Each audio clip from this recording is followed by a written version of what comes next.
Salut et bienvenue dans ce tutoriel où aujourd'hui je vous propose de découvrir comment mettre en place un système de commentaires sur votre site web. Alors le principe de ce tutoriel ça va être de créer un système de commentaires en PHP, donc de partir vraiment de la base et d'avoir un système qui est à la fois modulable, c'est-à-dire qui permet de mettre un système de commentaires sur à peu près tout et n'importe quoi, et qui soit aussi réutilisable, c'est-à-dire que ce que l'on va faire aujourd'hui, vous allez pouvoir l'appliquer à différents types de sites. Alors, ce tutoriel, on va le séparer en deux petites parties. Dans un premier temps, en fait, je vais mettre en place un système basique d'articles, histoire de pouvoir ensuite mettre en place mon système de commentaires. En effet, pas mal de gens m'ont dit que ça les gênait que je parte d'une base sans m'expliquer. Donc, je vais expliquer cette base-là. Si vous avez envie de mettre en place ce système de commentaires et que vous avez déjà créé vous-même votre propre structure de code, ce que je vous invite à faire, c'est tout simplement de sauter cette première partie-là. Donc, je vous mettrai un petit lien en haut de la vidéo qui vous permettra de sauter cette étape-là. Alors, ceci étant dit, on est parti. Alors, dans cette partie-là, on va juste mettre en place quelque chose de très simple. C'est une structure de base qui va nous permettre de continuer ensuite sur le tutoriel. Et cette structure de base, c'est l'affichage d'un article. Alors, la première chose à faire, c'est évidemment de créer une base de données. Donc, j'ai créé ici une base qui va s'appeler tuto et dedans, je vais y mettre des articles. Donc, je vais créer une table qui va s'appeler posts et qui va contenir plusieurs champs. Alors, je l'ai réfléchi avant. J'ai un champ ID qui est la clé primaire, un champ name qui sera le nom de l'article, un champ slug qui sera entre guillemets l'URL, et ensuite je vais avoir, je réfléchis, un champ content. Et c'est tout. Donc au total, ça nous fait 4 champs. Alors ici, 4 colonnes.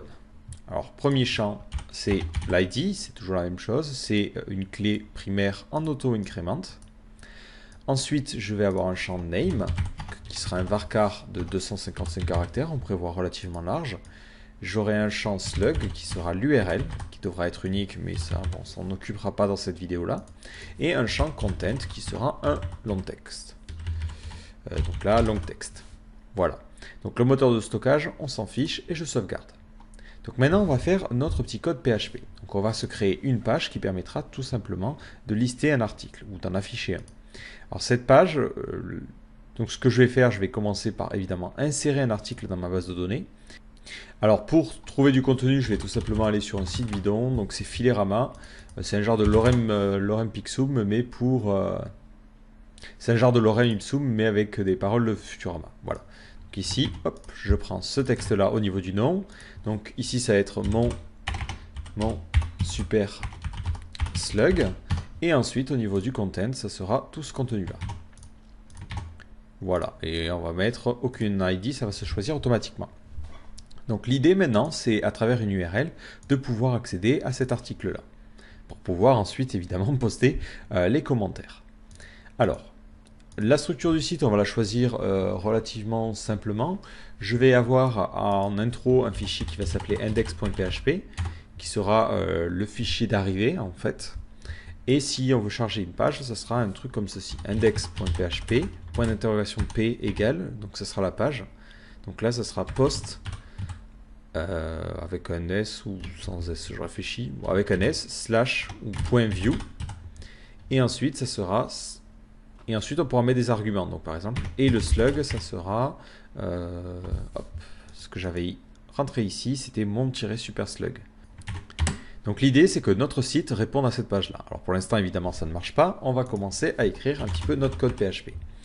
Donc on va d'abord se connecter à notre base de données, donc pour cela on va utiliser l'objet PDO. Donc je ne vais pas forcément revenir sur tout le fonctionnement de cet objet-là. C'est un objet qui a été rajouté dans les dernières versions de PHP et qui permet d'interagir avec la base de données. Donc ici, je vais le créer directement dans index.php, vu que je vais en avoir besoin un petit peu à travers tout le site. On va l'appeler db en majuscule, égale new PDO. Et ensuite, on met les informations de connexion. Donc on va utiliser le driver MySQL. Au niveau du nom d'hôte, on va choisir localhost. Et ensuite, au niveau de la base de données, donc dbname, ça sera la base de données que je viens de créer qui s'appelle tuto. Ensuite, je mets en second paramètre le nom de l'utilisateur, donc moi c'est root, et j'ai pas de mot de passe. Voilà. Donc là, je suis connecté à ma base de données. Je peux ensuite exécuter des requêtes. Alors, mais attention, lorsque vous faites ça, il faut vérifier qu'il n'y ait pas de problème. Effectivement, si je mets n'importe quoi là, vous voyez que ça renvoie une erreur pas très jolie. Donc nous, on veut éviter d'afficher des erreurs au niveau du front. Donc on va utiliser un try catch pour capturer l'erreur en cas d'erreur. Donc ici, on essaie de faire ça. Si ça marche, ben, ça va marcher. Sinon, on va catcher une erreur. Et cette erreur, elle est de type PDO exception. Et là, dans ce cas-là, ben, ce qu'on fera, c'est echo $e get message. C'est-à-dire, ça nous récupère le message d'erreur. Donc là, vous voyez, on a ça. Sinon, si vous voulez vraiment sécuriser votre site, ben, vous pouvez mettre die, impossible de se connecter à la base de données.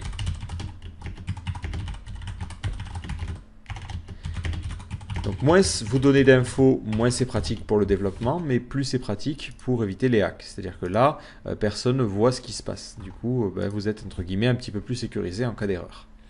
Donc là, je vais remettre root parce que je sais que ça fonctionnait bien. Donc ensuite, je vais pouvoir exécuter mes requêtes. Donc là, je vais juste faire une petite requête simple pour récupérer les derniers articles. Donc je fais db query et là, je fais select everything from post. Donc ça permet de récupérer tous les articles. Et ça, je vais les stocker dans une variable que je vais appeler data. Et ensuite, cette variable, je vais faire un petit var dump pour la débugger.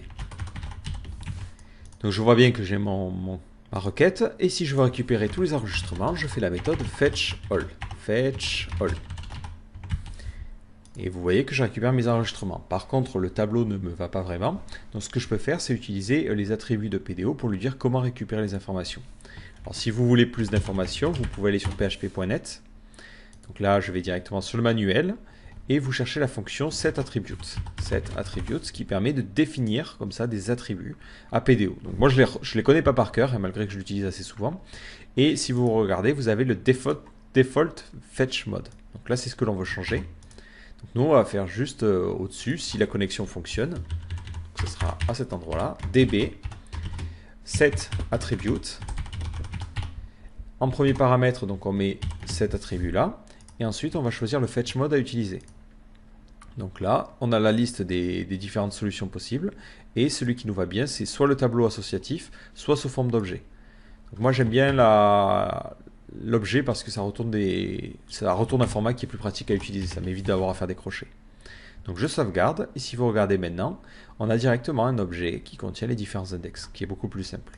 Donc si je veux récupérer un enregistrement, j'aurais juste à faire, entre guillemets, 0 et ensuite -id si je veux l'id. Ce qui est plus simple. Autre petit problème, par défaut, si vous n'avez pas configuré PDO, c'est que si jamais vous faites une erreur, voilà, ça vous renvoie ce type d'exception. Donc soit ça vous va très bien, donc là moi c'est le cas et ça me va bien, soit vous pouvez évidemment changer ce type d'erreur. Donc là c'est au niveau du error mode, voilà, vous pouvez choisir le différents types d'erreurs. Donc je vous conseille de le mettre à silent si jamais vous voulez éviter que les gens détectent les erreurs. Sinon, dès que vous faites une requête, si vous voulez vérifier qu'il n'y a pas eu de problème, vous faites un try catch. Voilà. Bon, ceci étant dit, je vais rester comme ça. Donc là, j'ai mon objet db. Donc maintenant, ce que l'on doit faire, c'est directement aller charger le bon fichier. Donc moi, ce que je vais faire, c'est que je vais séparer, je vais créer un nouveau dossier que je vais appeler views, qui va contenir tout simplement nos pages HTML. Et à l'intérieur, je vais créer un dossier qui correspond au premier index, post, et ensuite un fichier view.php. Alors je fais ça pourquoi? Pour m'organiser, parce que j'imagine que je vais avoir un site qui va devenir de plus en plus gros. Si j'organise bien mes fichiers PHP en amont, c'est beaucoup plus pratique. Voilà, donc ici maintenant ce qu'il faut faire, c'est que lorsque je charge la page, il faut que ça appelle le bon fichier PHP. Pour m'en assurer, je vais mettre ici salut les gens. Et là, à cet endroit-là, on est parti. Première chose, on vérifie, est-ce qu'on a, donc if différent de i7, $_get p. Si on n'a pas de page qui est passée par l'URL, dans ce cas-là, on va définir la page par défaut. La page par défaut, ça sera tout simplement, on va dire home. Voilà, point barre.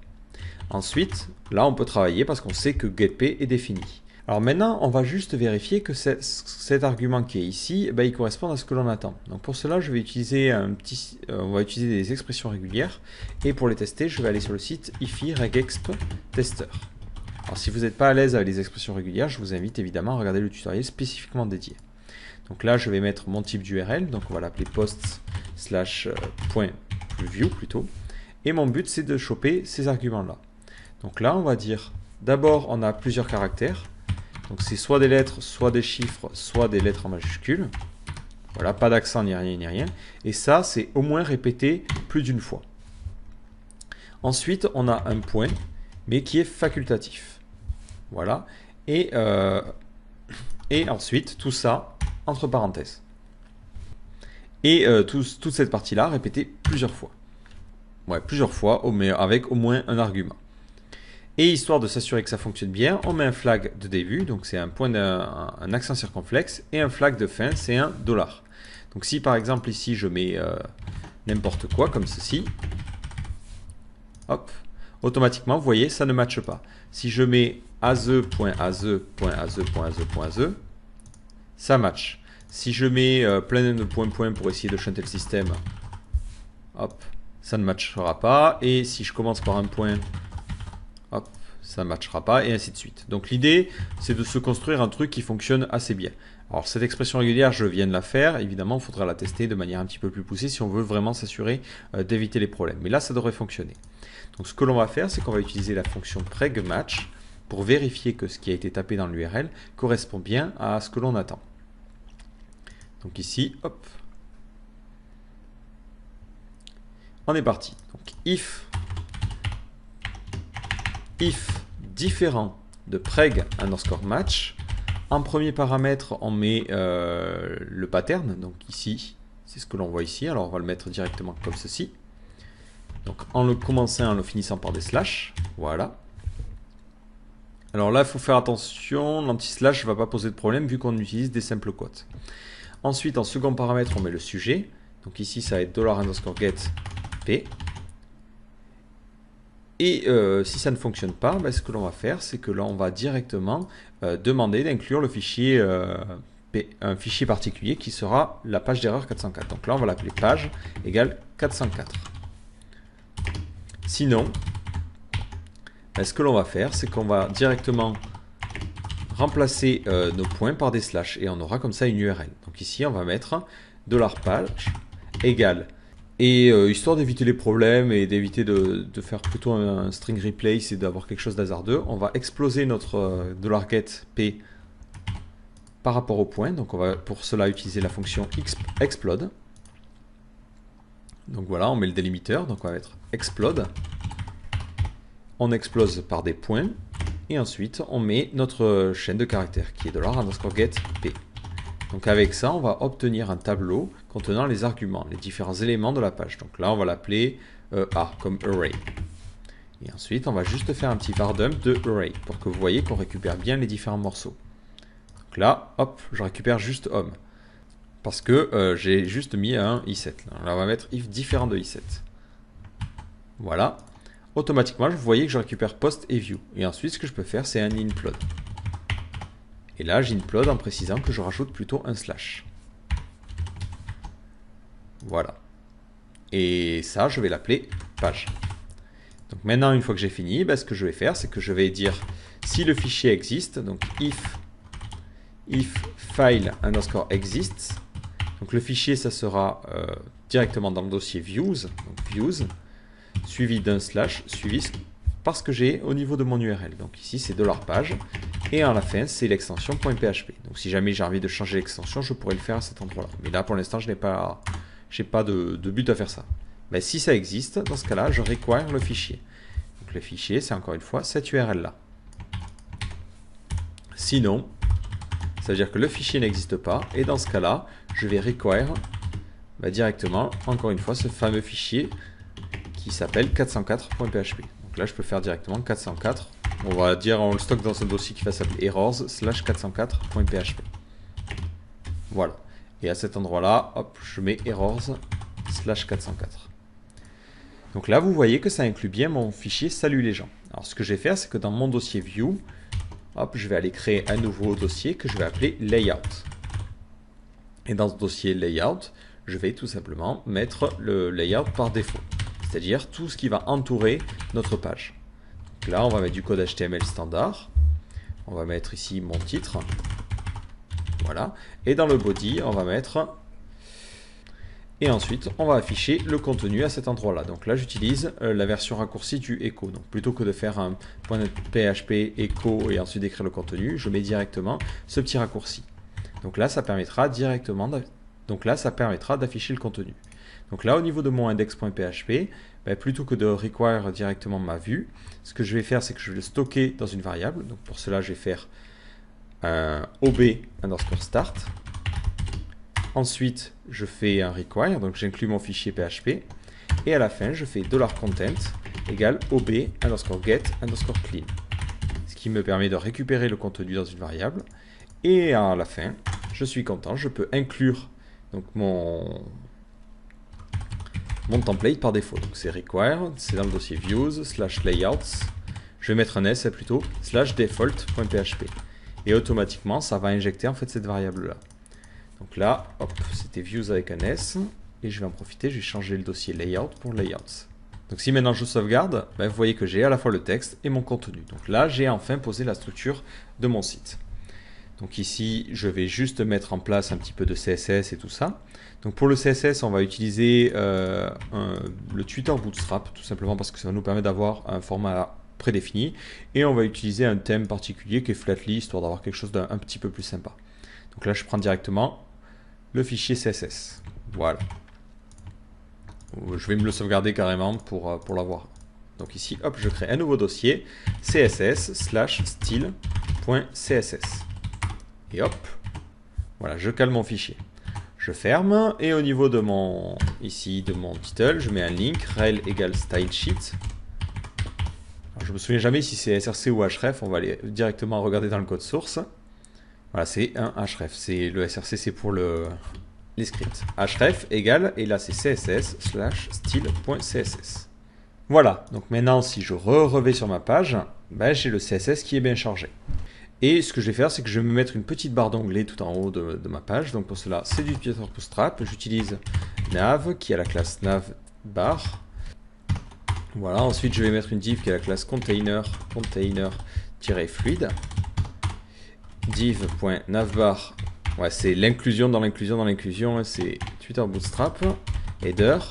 Et à l'intérieur, on va y mettre tout simplement notre titre. Donc pour mettre le titre, c'est un hack à la classe nav bar-brand.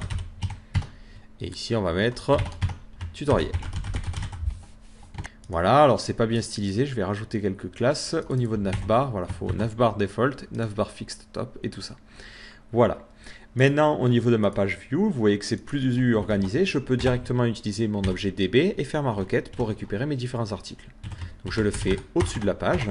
Je ne vais pas aller dans un système de contrôleur ou quoi que ce soit, ce serait beaucoup trop compliqué. Donc je fais ma requête, ça va être select everything from posts where, et là en fait c'est où le slug est égal au slug qui a été tapé par l'URL. Alors pour éviter de me faire injecter des mauvaises variables, je vais plutôt utiliser la requête préparée. Donc ici on va stocker ça dans une variable qu'on va appeler Q comme query. C'est db.prepare select everything from post where slug égale 2.slug.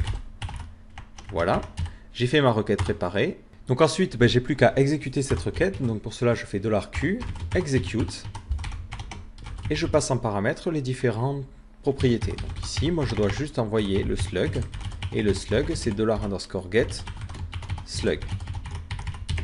Voilà.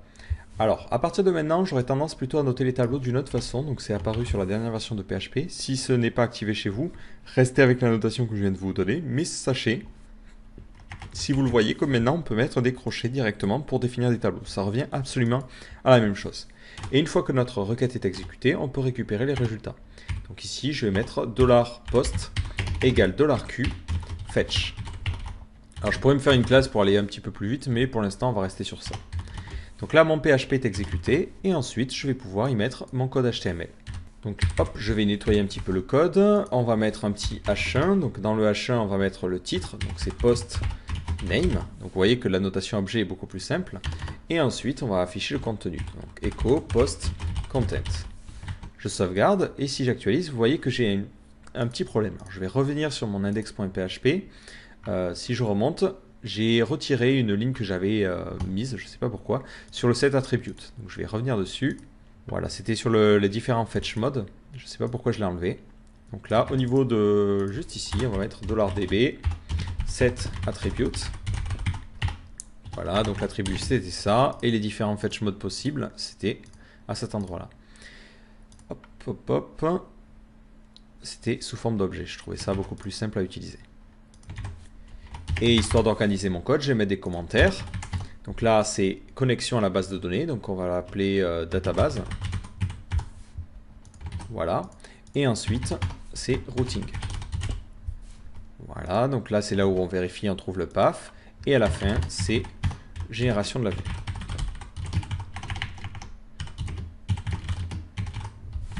Voilà. Donc au fur et à mesure, comme ça, on pourra améliorer. Ça, c'est le fichier PHP qui va être appelé quasiment sur toutes nos pages. Donc au niveau de mon système, vous voyez bien que j'ai mon titre suivi du contenu. Alors là, au niveau de la présentation, c'est pas idéal. Alors je vais changer dans le template directement. Je vais entourer tout d'une div qui a la classe container. Voilà, pom-pom. Comme ceci. Et vous voyez qu'on a quelque chose de beaucoup plus organisé. Si ce n'est qu'on a un petit problème, c'est qu'on n'a pas assez d'espace au début. Donc ce que je vais faire, c'est que directement dans mon container, je vais rajouter à l'arrache un margin top de 75 pixels. Voilà. Et là, ça va tout descendre et ça me permettra de voir ma page. Donc voilà, là j'ai juste mis en place un système qui permet de consulter un article suivant le slug. Alors je vais gérer un autre petit cas, c'est que si on tape n'importe quoi, vous voyez qu'on a un problème. Donc, et de la même façon, si on n'a même pas de slug, ça provoque encore un autre problème. Donc, on voit qu'il y a un petit problème. Alors, on va gérer ces petits cas et après on aura fini. On va pouvoir vraiment passer au cœur du sujet, à cas les commentaires. Alors, on va vérifier si on n'a pas de slug. Donc, if différent de i7 $_get slug. Alors, je vais essayer de garder mes conventions parce que voilà. Donc, un espace avant, un espace après. Si le slug n'est pas défini, dans ce cas-là, on va rediriger vers une erreur 404. Donc ce qu'on va faire, c'est qu'on va se générer une petite exception. Donc on va faire throw new exception. Et l'exception, on va l'appeler 404. Comme ceci. Donc là, si j'actualise, vous voyez que ça renvoie une erreur de type 404. Donc au niveau de notre index.php, lorsque l'on inclut notre fichier, ce que l'on va faire, c'est qu'on va faire un try catch. On va faire try, hop, on chope la page. Si on ne la chope pas, ça veut dire qu'on a une erreur. Donc on fait un catch. Et là, on récupère l'erreur. Donc, c'est exception directement, vu qu'on n'a pas de type. Et on va l'appeler $e. Et ce que l'on va faire, c'est que si on a une erreur, dans ce cas-là, page sera égale à errors/404. Ça veut dire que la page a eu un problème. Sauf que je me suis planté, c'est au niveau du require qu'il faut le mettre. Donc, c'est à cet endroit-là. Boum. Donc là, on require view page.php et ça peut retirer une erreur. En fait, on peut avoir une erreur à l'intérieur de notre page. Si on a une exception qui a été lancée, dans ce cas-là, plutôt que de require notre page, on va aller directement require la page d'erreur 404. Donc ici, c'est errors/404.php. Donc si j'actualise, vous voyez que hop, ça fonctionne bien. Sauf qu'il me dit effectivement que la page 404.php, il ne la connaît pas, donc je vais aller la créer.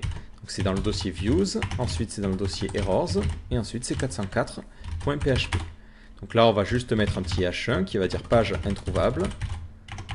Et histoire de faire les choses encore plus proprement, alors tout au-dessus on va rajouter un petit header. Et ce header permettra d'indiquer qu'il y a une erreur 404. Donc ça permet au moteur de recherche notamment de savoir de quoi il s'agit. Donc ici on met header, http /1.0 404 not found. Voilà. Alors attention, si vous mettez des headers comme ça, assurez-vous que vous n'avez aucun espace avant. Ce qui est bien mon cas au niveau de index.php. Vous voyez que j'ai directement la balise PHP, j'ai pas d'espace à aucun moment. Donc du coup, le header va bien être renvoyé. Si maintenant j'examine mon élément, donc au niveau du réseau, si j'actualise, vous voyez que lorsque j'essaie d'appeler cette page-là, j'ai bien un header 404. Si j'essaie de rappeler la page avec le bon slug, donc le slug c'était mon-super-slug. Vous voyez que là, au niveau de ma page, j'ai bien un 200. Donc il reste un autre problème, c'est le cas où on tape une URL qui est bidon. Dans le cas où on tape une URL bidon, ça va être absolument la même chose. Donc au niveau de notre view, ici, on va déjà débugger, ou on va faire un var dump de post. On sauvegarde, et là on voit que ça nous retourne false. Donc on va dire if différent de post, ça veut dire que on ne récupère pas d'article en fait. Dans ce cas-là, automatiquement, on fait encore une fois une exception. Donc après, on pourrait jouer sur les messages d'exception ou créer des classes qui génèrent différentes exceptions. Mais voilà, là c'est vraiment un système de base. Donc là, on a bien notre page introuvable. Et c'est bon. on va maintenant pouvoir passer au cœur du sujet, le système de commentaires. Alors bienvenue si vous avez sauté toute la première partie. Alors un petit récap de ce que l'on a fait jusqu'à maintenant, hein, si vous voulez être intéressé. Le seul prérequis, c'est d'avoir tout simplement une connexion à travers PDO. Donc on a mis en place un système de connexion à travers PDO, un système d'inclusion de fichiers assez basique, pour pouvoir charger une page qui permet de lister un article. Donc ce que l'on aimerait bien faire sur cet article-là, c'est mettre en dessous un système de commentaires qui permet de voir les commentaires et évidemment d'en ajouter. Donc les commentaires ne vont pas vivre de manière tout seul, en fait, ils vont toujours être liés à un enregistrement en base de données. Donc pour faire ceci, nous on a créé une table qui s'appelle Post, qui permet tout simplement d'avoir accès aux différents articles. Voilà, et on a ici un seul enregistrement qui est notre premier article que l'on voit à cet endroit-là. Donc pour créer ce système de commentaires, ce que je vais faire, c'est que je vais tout simplement, créer une nouvelle table. Donc au niveau de ma structure ici, hop, tuto, je vais aller créer une nouvelle table que je vais appeler Comments, qui contiendra les commentaires. Alors je réfléchis en amont aux différents éléments. Donc j'aurai l'idée qui est la clé primaire, j'aurai un champ username qui sera le nom de l'utilisateur, j'aurai un champ email qui contiendra son email, je peux avoir un champ qui contiendra son IP au cas où je veux mettre un système de ban ou pas. Là on ne le fera pas parce que c'est pas forcément très utile. J'aurai un champ created qui permettra de savoir quand est-ce que le commentaire a été posté. Donc ça fait 4 champs jusqu'à maintenant. Et après il va me falloir savoir à quoi correspond le commentaire, à quel article ou à quel élément en base de données. Donc on va avoir un champ de table et ensuite table ID. Table permettra de savoir à quelle table c'est associé et tab ID permettra de faire l'association. Donc au total ça nous fait 6 champs. Donc le premier c'est l'idée, ça ne change pas, c'est toujours en clé primaire et en auto-increment. Ensuite, j'ai un champ username qui contiendra le pseudo de l'utilisateur en 255 caractères, l'email, donc on va mettre email, pareil en varchar et on va prévoir large. Ensuite, on va avoir le contenu, content, je l'avais oublié, donc on va devoir rajouter un champ. Donc là, on va imaginer que les gens peuvent mettre des textes assez longs, donc on va mettre texte. Ensuite, created, qui sera au format datetime, donc on veut vraiment à l'heure près. Et table qui permettra d'associer à une table particulière. Donc là, ça sera un varchar de 60 caractères. On n'ira pas plus loin. Si déjà on a des tables de 60 caractères, c'est vraiment fort. Et je suis embêté, j'ai besoin de rajouter un champ. Voilà, ajouter une colonne. Et au niveau de ma colonne, on va l'appeler table underscore ID. Et ce sera un entier. Alors là, à vous de voir. Cette notation-là, des fois elle me convient, des fois elle ne me convient pas. On peut aussi mettre ref et ref ID. À vous de voir la convention que vous souhaitez avoir. Nous on va mettre ref et ref ID parce que ça peut être des notations plus larges, ça peut être référent à n'importe quoi. Donc là je sauvegarde. Ensuite je vais créer un enregistrement. Donc ici je vais insérer au niveau de ma base de données un enregistrement. Donc au niveau du username on va mettre Jean ou John Doe, histoire de faire classique.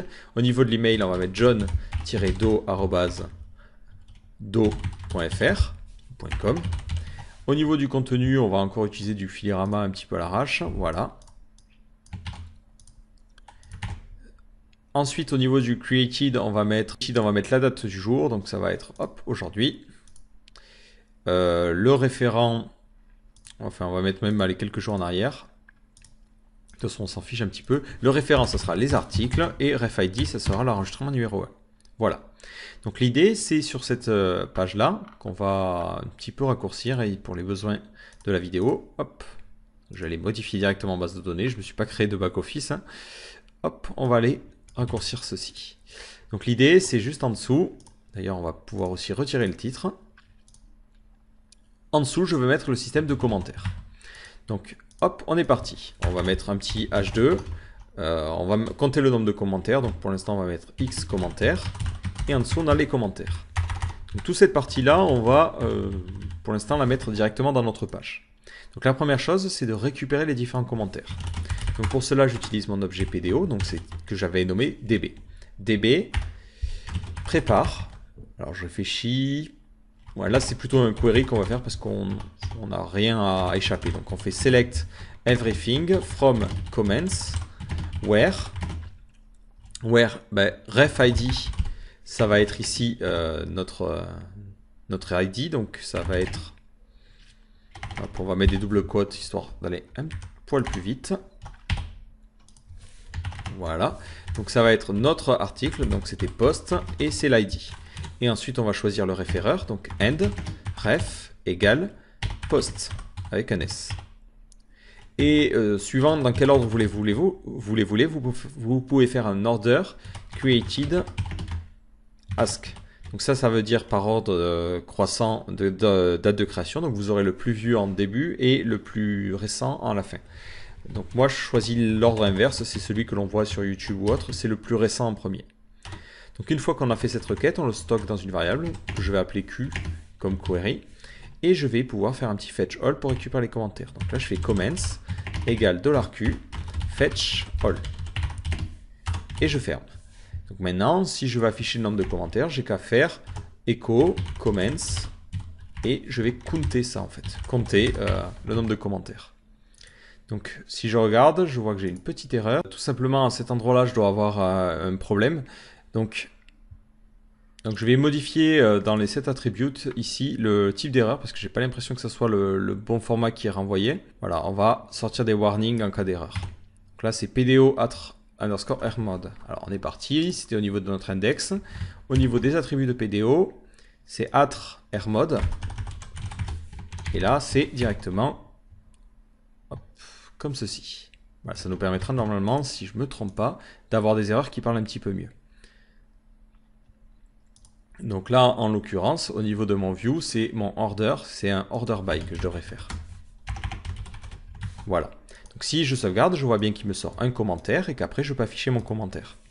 Alors je vais essayer d'avoir un code le plus sémantique possible. Donc ça sera une div qui aura la classe comment. Donc, tout ça entouré d'un petit for each. Donc for each comments as comment. Alors on s'en fout de l'index complet. Voilà. Et à l'intérieur, on va voir nos différents commentaires. Donc on va rajouter row, histoire de faire un petit peu de responsive. On va avoir une div qui va avoir la classe call-s-2. Voilà, qui contiendra notre avatar. Et ensuite une div qui aura la classe call-s-10 pour que le compte soit bon. Donc là, on va mettre le nom de l'auteur, c'est echo comment. Moi, j'avais choisi de récupérer les résultats sous forme d'objet, mais évidemment, vous adaptez suivant votre cas. Et ça, on va l'entourer de gras. Strong. Alors, hop, ça marche pas. Strong. Voilà. Et ensuite, on va y mettre notre contenu, qu'on va entourer de P. Donc, c'était comment content. Donc, si je sauvegarde, vous voyez que si j'ai John Doe qui a posté ça, je vais même entourer ça d'un autre P. Ouais, ça me semble plutôt correct. Ensuite, juste ici, je vais mettre un petit EM. La date, donc c'est comment created. Hop, sauf que la date, je l'ai avec un format qui n'est pas forcément idéal. Donc je peux utiliser la fonction date de PHP. Donc là, on va mettre d/m/y. Et hop, il faut inverser les arguments. Hop, à cet endroit-là, on met un string to time de comment created. Voilà, alors je vais cacher la sidebar histoire que vous voyez un petit peu mieux le code. Donc là, maintenant, j'ai le 16 décembre. On va mettre une virgule et un espace. Voilà. Et ça, on va y mettre une petite bordure style égale border.solid, un px et du ddd. Donc là, j'ai mon commentaire et ici, on va mettre l'image de l'utilisateur. Donc c'est img src égale. Et on va utiliser le service Gravatar. Donc pour ceux qui ne connaîtraient pas, c'est un service qui permet à partir de l'email de générer un avatar. Donc cet avatar se génère de la manière suivante. Vous mettez l'URL, c'est http://www.gravatar.com/avatar/ le MD5 de l'email. Donc ici, on est parti, MD5 de comment email. Je sauvegarde et vous voyez ici que j'ai mon petit avatar. Donc à mon avis, ça fout un petit peu le camp à cause de l'image là qui doit être un petit peu trop grosse. Donc on va mettre un width à 100% pour que ça s'adapte au maximum. Et là, on va mettre par défaut, c'est extra small. Voilà. Donc là, comme ça, on a le commentaire à gauche et c'est ça, peu importe la résolution. Ça fonctionne bien. Le problème, c'est que si jamais j'ai besoin de réutiliser ça sur à plusieurs endroits, c'est un petit peu chiant parce que je vais devoir dupliquer ce code-là, dupliquer ma requête. Donc ce que je vais faire, plutôt que de faire ça, je vais me créer une fonction. Et encore une fois, pour éviter d'avoir les fonctions qui risquent de se mélanger, je vais me créer plutôt une classe. Donc je vais me créer un nouveau dossier que je vais appeler classe. Et dedans, je vais y mettre ma classe qu'on va appeler comment. Comment.php. Alors évidemment, il faudrait adapter, faudrait les organiser un petit peu mieux. Là, c'est la seule classe que j'ai, donc pour l'instant, je peux laisser ça. Mais évidemment, essayer de trouver une meilleure structure. Donc cette classe, elle va être pas statique, ça va être une classe classique qui va me permettre, vous allez voir, de faire plusieurs choses. Donc on va l'appeler comment avec un C majuscule. Ou comments, allez. Donc là, je vais renommer le nom du fichier, ça va être comments. Voilà. Donc à cet endroit-là, on est parti. Donc on va d'abord avoir un constructeur. Ce constructeur va nous permettre d'initialiser notre classe. Et on va l'initialiser en lui envoyant un paramètre qui est très important, qui est l'objet PDO. Comme ça, à chaque fois qu'on aura besoin de récupérer des informations depuis une base de données, on n'aura pas besoin de récupérer cet objet-là. Donc là, je crée une variable d'instance que l'on va mettre en private, parce qu'on n'aura pas besoin d'y accéder depuis l'extérieur, qui sera PDO. Voilà, et à cet endroit-là, dès que l'on initialise notre fonction, c'est public function, on va dire que this.pdo, donc la variable d'instance, ça sera ce qui est passé en paramètre, donc la base de données. Donc là, on peut mettre directement PDO dans les deux cas, ça sera aussi simple. Donc au niveau de ma vue, donc je vais laisser que ces deux fichiers ouverts. Lorsque je fais mon initialisation, je peux faire $comment égale new comments. Hop, et je passe en paramètre ma connexion PDO. Ensuite, mon idée, c'est de récupérer les différents commentaires en faisant comments, find, on va l'appeler all, en premier paramètre notre référent et en second paramètre notre ID, qui est ici post ID. Voilà, ce qui nous permet de chanter tout ce code-là. Alors je vais le copier pour le garder en mémoire. Et ça, hop, on le stockera dans une variable qu'on va appeler... Voilà, du coup, c'est pas très malin de l'avoir appelé comments, hein, qu'on va appeler comments, égale comme ceci. Et là, on va l'appeler comments. Et vous voyez un petit peu déjà le problème que j'ai au niveau du nommage. Ça, c'est pas idéal. Donc, on va l'appeler comments component. Voilà. Donc là, au niveau de ma classe, je la renomme comments components. Component plutôt, voilà. Voilà. Et ensuite, je peux créer ma fameuse fonction qui va s'appeler findAll, qui prend en premier paramètre le ref et en second paramètre l'id. Donc une fois qu'elle a ces deux paramètres-là, c'est très simple. Je refais exactement ce que j'ai fait à cet endroit-là, sauf que j'envoie ref et refid. Alors pour m'assurer que les gens ne tapent pas n'importe quoi, je vais quand même utiliser une requête préparée. Donc prépare. Donc ça sera select everything from comments where refid égale 2.refid et le ref égale 2.ref.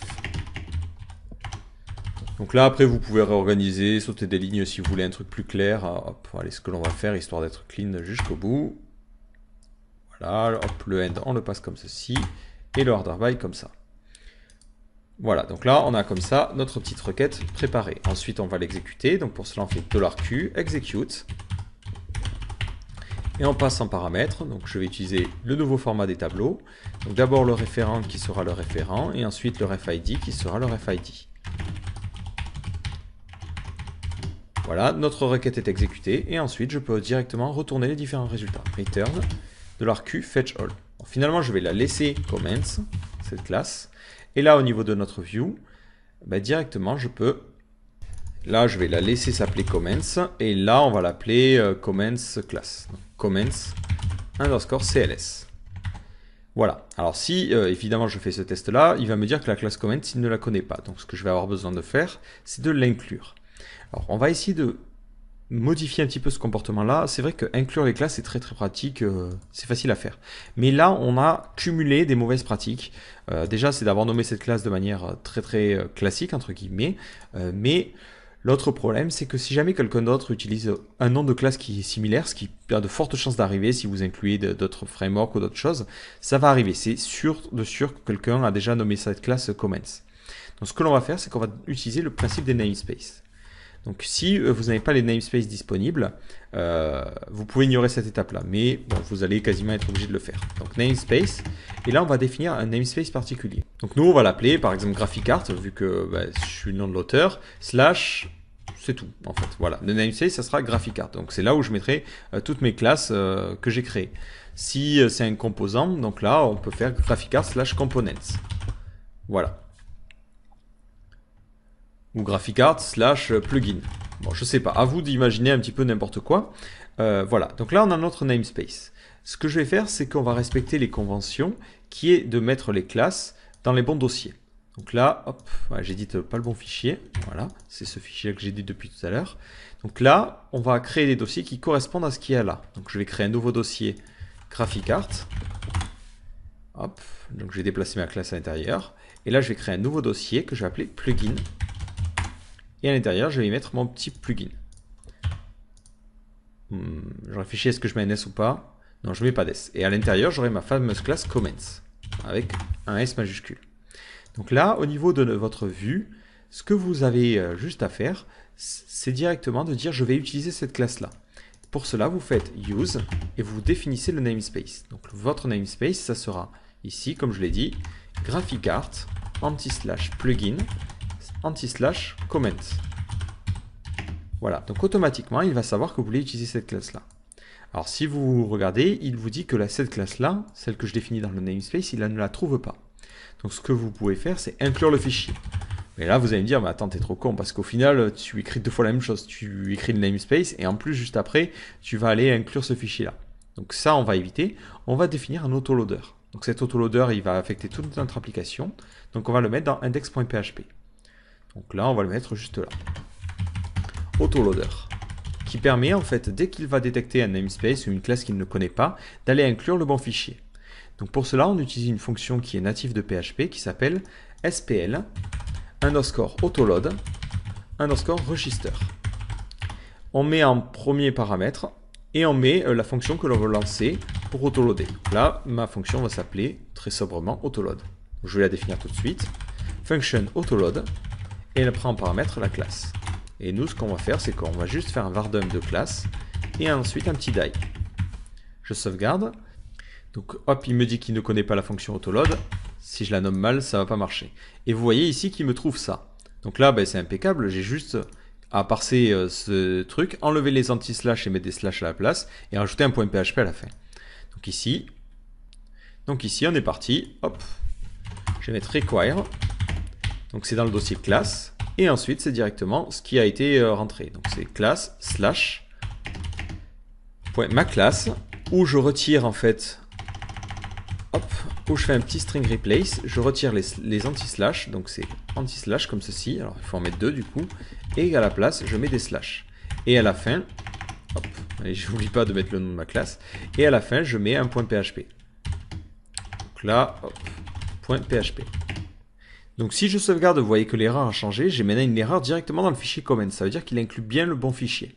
Donc là, cet autoload est super bourrin, c'est-à-dire qu'il va autoloader toutes mes classes. Mais évidemment, vous pourriez rajouter des filtres si vous ne voulez pas mettre toutes vos classes à cet endroit-là. Ce que je vous invite à faire, de manière générale, si vous êtes intéressé par ce sujet, ce système d'autoload, c'est plutôt d'utiliser l'autoloader de Composer, qui vous permettra en plus d'avoir accès à tout un tas de librairies. Mais là, encore une fois, je ne veux pas mélanger les tutoriels, je veux que chaque tutoriel ait son propre contenu. Du coup, on va rester sur ça. Donc là, je vois que j'ai un petit problème à la ligne 4 de comments. Voilà, j'ai oublié un petit point virgule. Donc là, il me dit qu'il ne connaît pas DB, c'est normal parce que moi, mon objet DB, il s'appelle plus DB, mais il s'appelle vis PDO.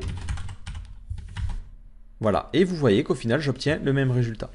Donc là, j'ai choisi de faire une classe qui récupère seulement les commentaires.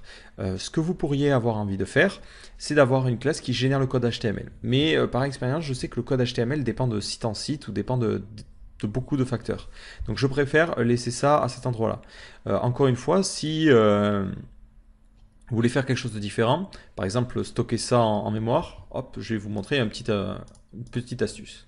Donc au niveau de mon index.php, je vais définir une constante qui permettra de connaître le dossier parent. Donc là, on va l'appeler ou le dossier des views. Donc on va le mettre juste avant l'autoloader, constante. Donc là, on pourrait morceler un petit peu plus de fichiers parce que ça commence à être, vous le voyez, un petit peu n'importe quoi. Donc, je vais définir une constante qui contient le dossier des views. Donc là, on va juste mettre un var_dump de $_dir. Voilà, pour avoir cette variable-là parce que j'aimerais bien savoir comment elle se termine. Voilà, donc ici, c'est tout simplement mon projet. Donc le dossier des views, donc on va mettre define. On va l'appeler views. Ben, ça sera ce dossier-là, donc c'est underscore dir, suivi d'un slash, suivi tout simplement, hop, c'est le dossier views. Donc là on peut, ouais, je sépare quand même, vous allez voir pourquoi, views, et on va mettre, voilà, comme ça je me suis créé une petite constante. Alors ce que je vais faire, je vais me créer une autre constante que je vais appeler ds, pour directory separator, qui vaudra en fait une constante qui existe déjà dans PHP, qui s'appelle directory separator. Alors pourquoi je fais ça? Tout simplement parce que sur Windows les slash sont dans un sens et sur les autres systèmes c'est dans un autre sens. Donc ça me permet de remplacer ces slash là par cette constante là. Voilà, ce qui me permet d'avoir un code qui est un petit peu plus compatible. Hop, et ici de la même façon on peut remplacer par un ds.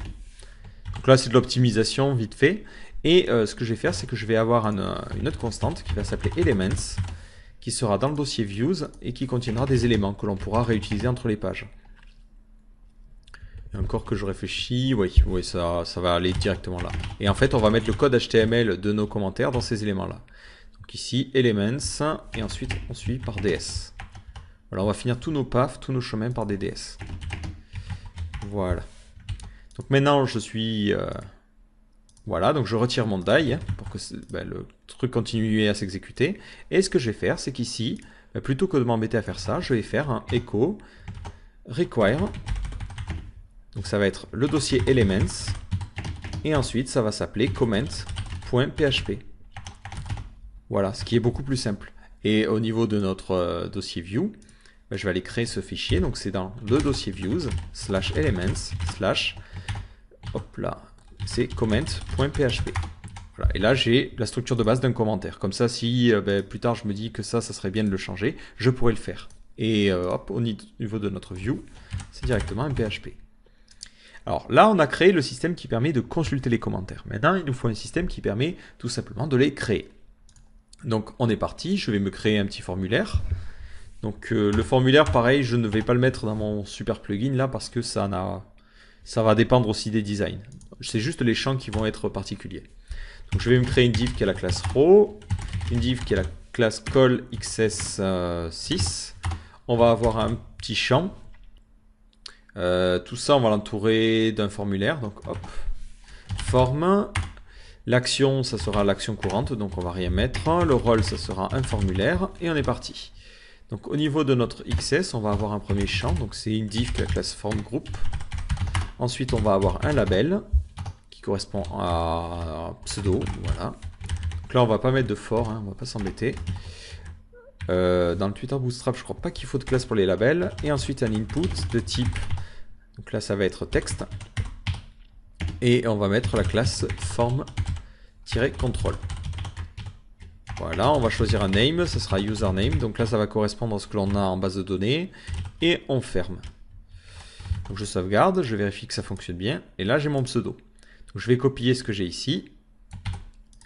Même tout ça. Hop, et on va faire la même chose. Donc là, ça sera l'email. Et au niveau des types, on va profiter de l'HTML5 et de son super pouvoir pour mettre ici un champ de type email. Et là, ça sera email. Voilà. Et enfin, on finit avec une autre div qui va avoir la classe XS12, qui fera 12 toute la taille en fait, qui sera un text area ce coup-ci. Text area. Voilà, donc il n'y a pas de type pour les text area, il y a juste une classe et le nom ça va être content, qui sera le contenu de notre commentaire. Et là au niveau du label on va mettre contenu, ou votre message, ou commentaire. Voilà, je suis pas très décidé. Alors ça fait absolument n'importe quoi parce que cette balise, hop, faut la fermer juste après. Et là on ne veut pas d'espace à l'intérieur. Voilà, donc là on a notre système de commentaires et je n'oublie pas à la fin de faire un bouton qui permet d'envoyer. Donc button type égale submit. Voilà, et la classe ce sera btn-primary. Et envoyer. Voilà, donc là on a notre petit bouton qui fait n'importe quoi d'ailleurs. Alors on va le mettre juste après notre div. Alors peut-être il faut l'entourer de balises, je sais pas.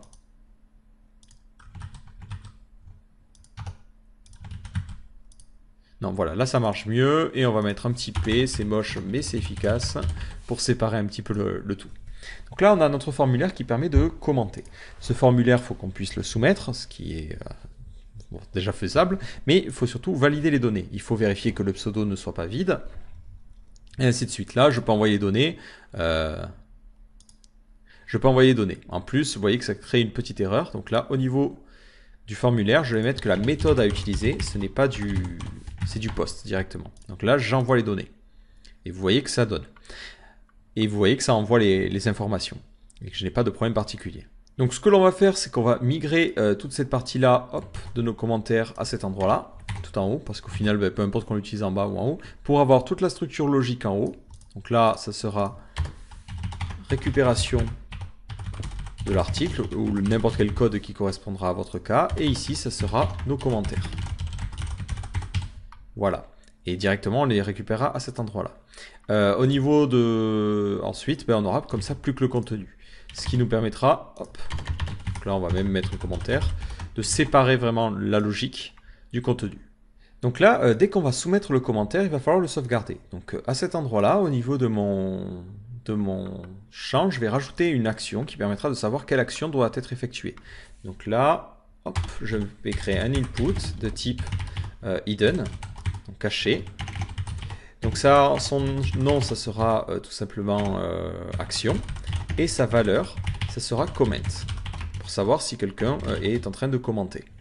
Si quelqu'un est en train de commenter, automatiquement, ce que ça fera, alors là j'annule le renvoi de formulaire à chaque fois, hop, je vais juste actualiser la page, ce que ça fera, c'est qu'on va le détecter ici. If is7 $_post action, donc si $_post action est défini et que l'action c'est tout simplement les commentaires, donc égal comment. Dans ce cas-là, ce que je vais faire, c'est que je vais tenter de sauvegarder les commentaires. Donc là, c'est notre classe, comments cls, save. Et je vais préciser quel référent, donc c'est post, et quel référent ID je veux sauvegarder. Voilà, donc ça, c'est histoire de vraiment savoir par rapport à quoi on va enregistrer les données. Donc ici, automatiquement, je vais créer cette méthode-là au niveau de ma classe, donc au niveau de comments. On est parti, public function save, qui prend en paramètre le ref et le ref ID. Alors, je n'y ai pas passé les données qui ont été postées, les données qui sont dans $_post, pour la bonne et simple raison que je sais que ces données vont être transmises partout dans l'application. Donc, je n'ai pas besoin de les passer, elles sont disponibles dans toutes les classes et tous les objets. Donc là, c'est une convention personnelle, mais vous pouvez faire comme vous voulez. Donc là, on va nommer un petit peu, ça permet de récupérer les commentaires associés à un contenu. Bon, après, on pourrait même documenter les différents paramètres et tout ça. Mais là, je ne vais pas le faire pour gagner du temps, mais je vous conseillerais de le faire. Et ensuite, ici, ça permet de sauvegarder un commentaire. Donc ici, hop, je vais envoyer les données. Et à cet endroit-là, je vais vérifier que les différentes données ont été postées. Donc ici, on va vérifier d'abord que le champ nom n'est pas vide. Donc if empty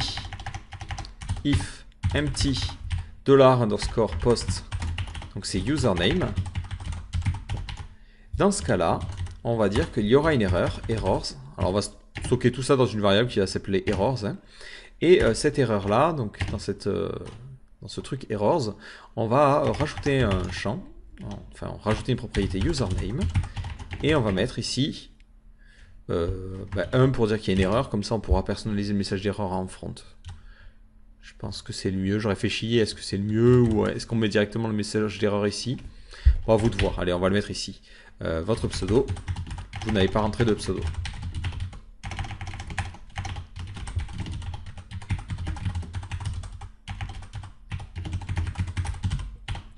Donc là, encore une fois, si on veut faire les trucs super modulables, ce que l'on pourrait faire, c'est se créer un tableau de configuration. Donc c'est ce que l'on va faire, private.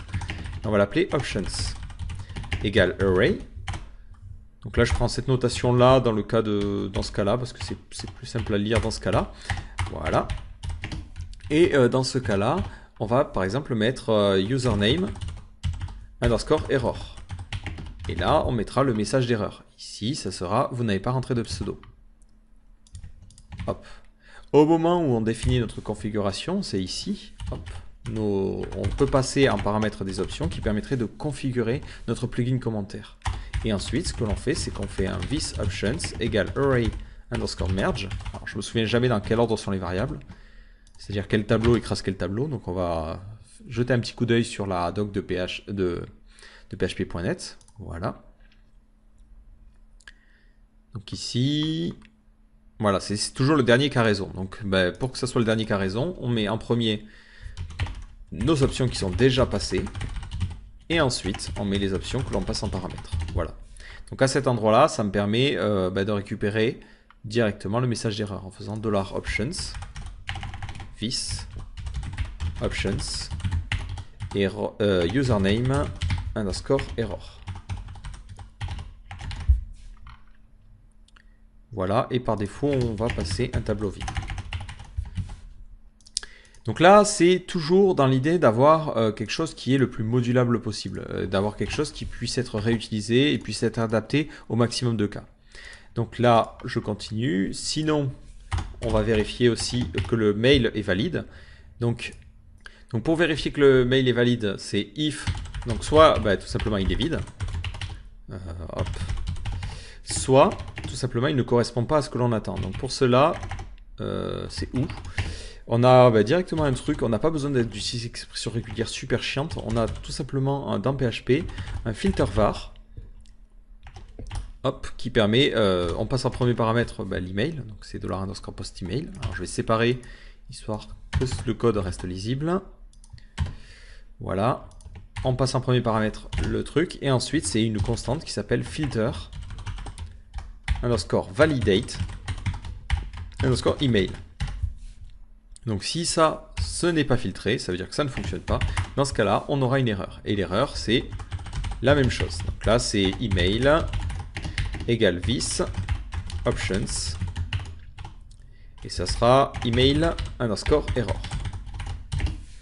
Donc hop, au niveau de notre tableau, on va rajouter une propriété email error. Et c'est votre email n'est pas valide.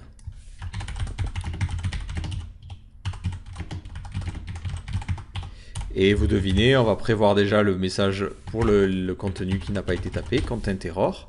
Et là, ça sera, vous n'avez pas rentré de contenu. Vous n'avez pas mis de message. Voilà. Et je vais retirer la virgule à la fin. Donc, hop, je vais annuler le renvoi des informations. Et j'ai plus qu'à finir avec le dernier. Donc, if empty $_post content. Donc, c'est-à-dire que le contenu est vide. Dans ce cas-là, dans les erreurs, on aura le contenu et on aura la même chose que tout à l'heure. Jusque là, rien de très compliqué. Donc ensuite, au tout début, on va mettre errors égale un tableau vide, donc égale hop comme ceci. Si à la fin if count de errors est supérieur à 0, ça veut dire qu'on a au moins une erreur. Dans ce cas-là, on va stocker les erreurs au niveau de l'objet. Donc this errors égale errors. Hop, donc ça, cette variable, je n'ai pas besoin de la définir, hein, PHP pourrait le faire pour moi, mais hop, cette variable, on va besoin d'y avoir accès depuis l'extérieur, donc on va l'appeler errors. Et on va dire que par défaut, c'est un tableau vide. Voilà, on pourrait même documenter pour expliquer à quoi ça va servir. Et dans ce cas-là, on return false. Ça veut dire qu'il y a eu une erreur. Sinon, on va pouvoir continuer. Alors, je sauvegarde et on va essayer. Donc, je renvoie les informations. Alors, je vais revenir en arrière. Voilà. Alors, on me dit qu'il y a une erreur ligne 9. J'ai dû encore foutre un point virgule alors qu'il n'y en a pas. Voilà, ou l'inverse. Et là, au niveau de mon view, je fais, si ça se sauvegarde, alors je vais sauvegarder ça dans une variable. Je vais dire if $save. Dans ce cas-là, il va se passer quelque chose. Else, sinon, je vais mettre error égale true, par exemple. Et là, par défaut, error égale false. Et juste après, donc là, d'ailleurs, on va se mettre un dièse comment. Hop, et là, on va se mettre un id comment. Et ce qu'on peut se faire, c'est que si jamais il y a une erreur, donc if, là c'est if error. Donc il y a une erreur. On va utiliser une div qui a la classe alert. Et ça va être alert error. Si je me trompe pas, alert-danger. Et là, on va mettre strong. Impossible de poster ce message. Votre commentaire. Voilà, pour les raisons suivantes. Pour les raisons. Bon, c'est pas super joli, hein, c'est pas super sexe comme message. Et là, on va mettre directement une sorte de petit UL pour indiquer les différentes erreurs. Donc là, on va mettre erreur 1. Donc je sauvegarde. Donc là, on me dit qu'il y a un petit problème. Erreur, il ne collait pas. Alors par défaut, on va mettre erreur à false. Voilà. Donc je sauvegarde, il n'y a pas de problème. Je clique sur envoyer et vous voyez qu'il y a une petite erreur. Donc là, je vais lister les différentes erreurs, comme je l'ai dit. Donc ce que je pourrais faire, c'est à cet endroit-là, plutôt que de mettre directement true, mettre ce qui a été stocké dans la classe. Donc c'est command cls errors. Donc après, à cet endroit-là, j'ai plus qu'à faire un for each. Bon, vous voyez que c'est du procédural, hein, du coup on galère un petit peu à faire des trucs qui seraient simples, mais hop. Donc là ça serait errors. Voilà, et pour chaque erreur, on stocke l'erreur dans une variable. On va l'appeler error. Et là, hop, on va afficher notre petite erreur. Donc je sauvegarde, je renvoie les données. Donc il me dit qu'il ne connaît pas error. Hop. Là, c'est ici avec un S. Je renvoie les données.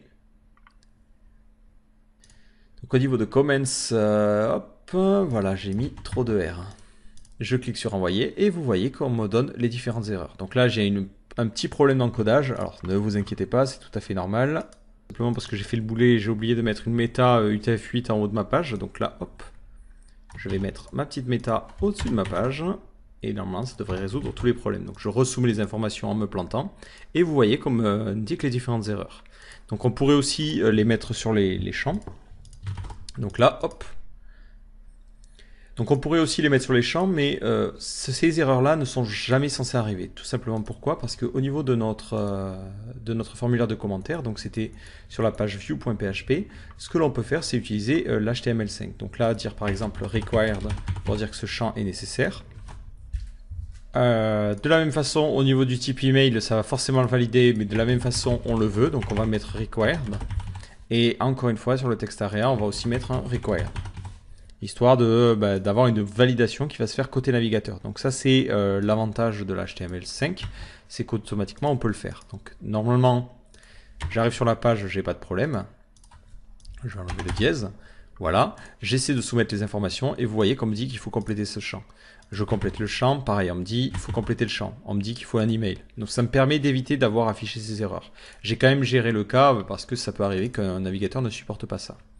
Donc une fois que ces différentes données vont être validées, il va falloir que je les sauvegarde. Donc c'est là que la fonction save rentre en jeu. Donc au niveau de mes commentaires ici, hop, c'était comments.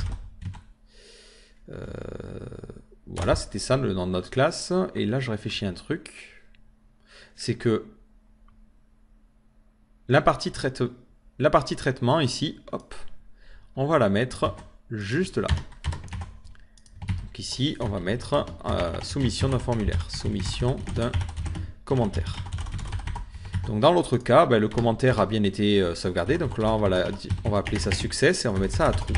Et par défaut, success, il sera aussi égal à false. Voilà. Et à cet endroit-là, hop, si on descend, je vais m'y retrouver. C'est au niveau du système de commentaires. Au-dessus du formulaire, on va faire un petit peu la même chose que ce qu'on en a fait là. C'est que si jamais on a success qui est à true, donc if success, dans ce cas-là, on va mettre alert success. Et on va mettre bravo, votre commentaire a bien été posté. Hop, et hop, c'est tout. Votre commentaire a bien été posté. Voilà, au niveau de notre classe comments, au niveau de notre save, si tout se passe bien, c'est-à-dire qu'on arrive jusqu'à cet endroit-là, on va pouvoir sauvegarder nos informations. Donc là, Donc l'avantage, c'est que j'ai pas de vérification à faire sur ref et RFID parce que ça a été programmatiquement mis en place. C'est-à-dire que ces données-là, le ref et le RFID, je les ai rentrés dans mon code. Donc je sais et je suis sûr de ces données-là. Je n'ai pas à me dire, bah, c'est peut-être l'utilisateur qui les a tapés. Si l'idée n'était pas bon, ça passerait, il arriverait même pas jusque-là. Donc il n'y a aucun moyen qu'on ait des fausses informations dans ces deux paramètres-là. Donc je peux les sauvegarder de manière sans jamais avoir besoin de les vérifier. Donc là, on est parti. Donc je vais faire juste un save en fait. Donc je vais faire mon objet PDO, c'est vis PDO.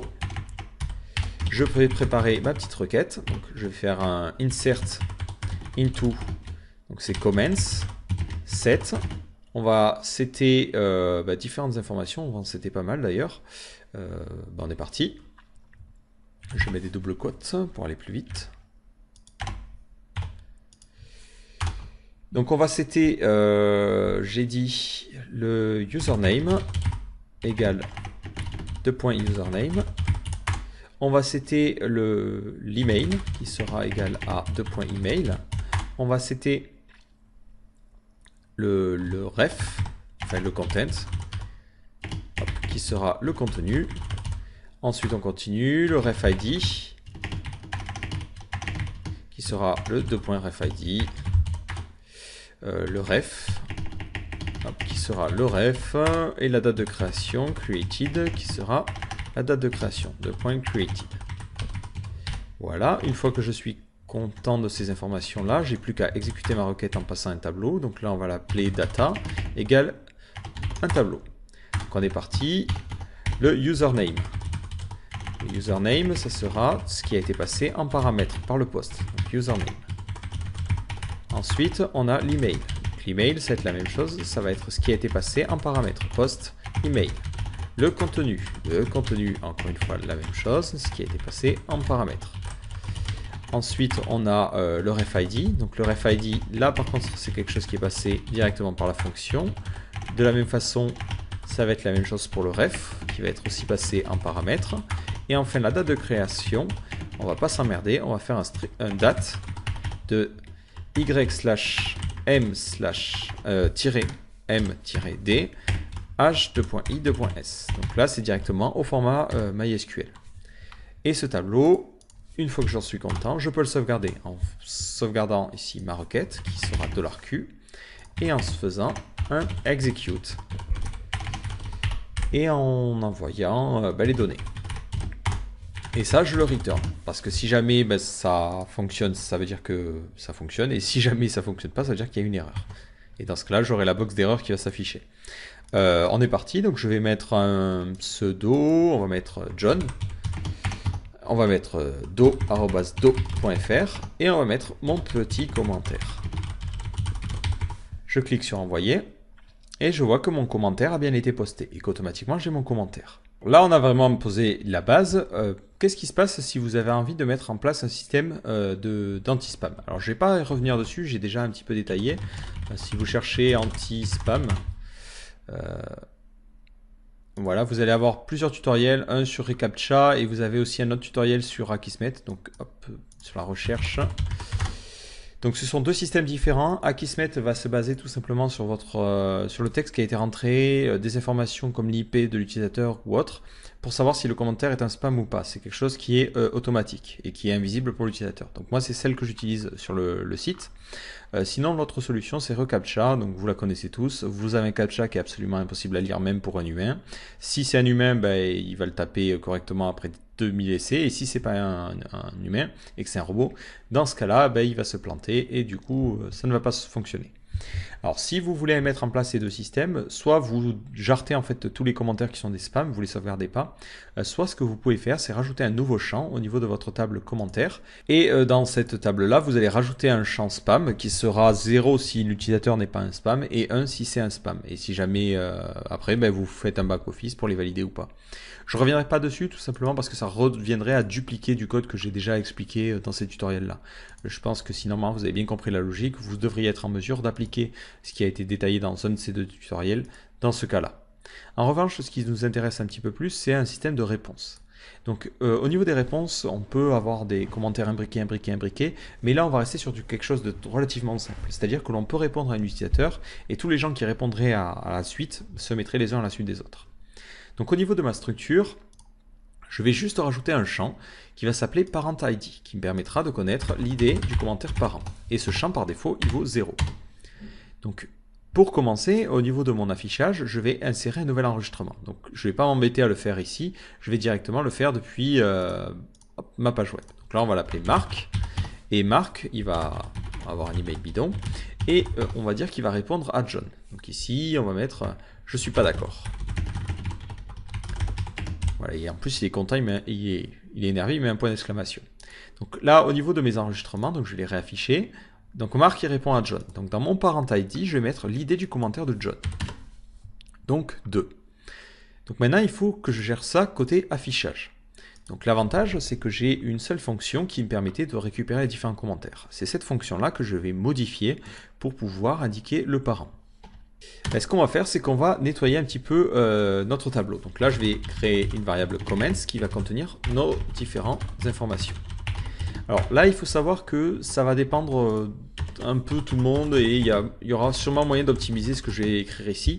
Là, je le fais à la volée, c'est-à-dire que je ne l'ai pas forcément préparé. Mais voilà, il y a plusieurs solutions toujours pour mener au problème. Là, on va utiliser des boucles for each en fait pour populer et pour construire différents tableaux. Un tableau contenant les différentes réponses et un autre tableau qui va contenir tout simplement les... Ouais, c'est tout en fait, juste un tableau qui contient les différentes réponses. Donc là, je vais créer ce tableau-là que je vais appeler replies. Et dans ce tableau-là, je vais tout simplement rien mettre pour le moment. Donc là, hop, comme ceci. Ensuite, je vais parcourir mes commentaires. Donc for each comments as comment. Si jamais if mon comment a un parent, donc if comment parent id. Alors j'ai mis parent id ou parent? À mon avis, j'ai mis parent id. Me connaissant. Ouais, parent id. On aurait pu mettre parent, ça aurait été aussi bien, mais bon. Là, si le commentaire a un parent, donc si c'est 0, ben ça renverra false. Sinon, ce que je vais faire, c'est que je vais l'unsetter. Donc là, je vais avoir besoin de l'index, donc $k, de mon tableau. Et dans ce cas-là, je supprime mon commentaire. Donc pour cela, je fais unset comments $k. Si je sauvegarde, hop, je renvoie les données. Bon, je n'ai pas été très malin parce que du coup, ça va reposter un commentaire, quoique non. Ouais, ça a reposté un commentaire. Alors, je vais réafficher les données. Hop, vous voyez que j'ai un quatrième John Doe.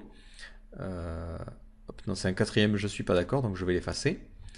Donc là, qu'est-ce que vous voyez? Vous voyez que lorsque je charge la page, ben, automatiquement, on ne voit plus que 2 commentaires. Parce que celui-là, il a été supprimé. C'est bien ce que je voulais faire. Sauf que à cet endroit-là, je vais le stocker dans replies. Dans replies, je prends le nom du parent, enfin l'idée du parent, donc ça va être replies comment parent id. Voilà. Alors hop, j'ai oublié le petit tiret. Donc par exemple là ça sera 2, vu que c'est là le commentaire numéro 2. Et ce que je vais faire, c'est que je vais l'incrémenter de ce commentaire. Alors vous allez voir où je vais en revenir. Et juste après, je vais mettre un var dump de replies. Donc en fait, dans ce fameux tableau replies, j'aurai plusieurs tableaux, chacun indexé par l'idée du commentaire parent. Ensuite, ce qui va me suffire de faire, c'est tout simplement faire un for each, reparcourir les commentaires encore une fois. Voilà. Et à cet endroit-là, à chaque fois que je vais détecter qu'il y a un commentaire qui a une idée qui est dans les replies, je vais rajouter un nouvel index. Donc ici, on est parti. If, donc ouais, c'est if is7 dièse replies, ouais, c'est $replies, donc l'idée du commentaire, comment id. Ça veut dire que ce commentaire en particulier a tout simplement des réponses. Donc à l'intérieur, je vais faire $comments. Donc c'était $k. Et je vais créer un nouvel élément, replies. Et à l'intérieur, je vais y stocker les différentes réponses qui sont replies, qui correspondent à son idée. Je sauvegarde. Et si maintenant, à la fin, ou n'importe où, je fais un var dump de comments, et que je sauvegarde, ben, qu'est-ce que vous allez voir? Vous allez voir que dans le cas de mon premier commentaire ici, ben, il a du coup une nouvelle propriété replace qui contient les réponses qui lui ont été faites. Donc à cet endroit-là, hop, je peux retirer mon petit var dump. Et au niveau de mon view.php, à cet endroit, c'était ici. Alors comment j'avais organisé ça, mes commentaires? Hop, voilà, j'avais mis un require element comment. Ben, ce que je vais faire, c'est que je vais mettre if juste après. If iset comment replies. Dans ce cas-là, ben, je vais faire un for each. Je pourrais même le mettre juste après. For each comments replies. Et même, histoire d'être vraiment raccord pour que tous aient la même structure de données, ce que je vais faire, c'est qu'à cet endroit-là, au niveau de mon... Si jamais le commentaire n'a pas de réponse, ben, je vais quand même lui injecter cette propriété replace. Mais je vais lui injecter pour que ça reste un tableau vide. Histoire d'avoir toujours des données bien structurées. Et comme ça, au niveau de mon code HTML, ça m'évite d'avoir à faire ce if iset. Je sais que forcément, ils ont des replies. Donc j'ai juste à faire un petit for each comment replies. Donc soit c'est un tableau nul et du coup le for each ne fera rien, soit ben, c'est tout simplement des réponses. Et là je prends mon commentaire. Donc c'est pas gênant de réécraser cette variable là, vu que ben, je n'ai pas l'intention de la réutiliser. Et là j'aurai quand même mon fichier.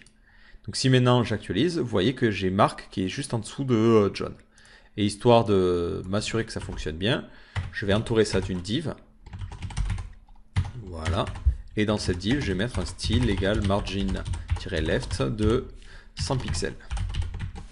Hop. Et qu'est-ce que vous voyez? Vous voyez bien que maintenant Marc est en décalé. Parce que il a posté ça. Et au niveau de comment, ici, hop, je vais rajouter un marge en haut et en bas de 10 pixels.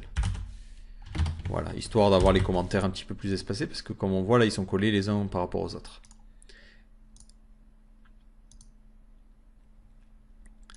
Et vous voyez qu'on a ce système-là. Alors maintenant, ce que j'ai envie de faire, c'est évidemment de pouvoir répondre à ces utilisateurs-là.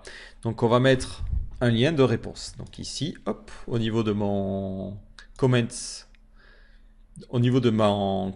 donc c'était mon petit élément qui me servait à afficher un commentaire. Juste après le created, on va mettre un petit lien. On va appeler, on va lui donner l'idée reply l'idée du commentaire. Donc c'est comment ID.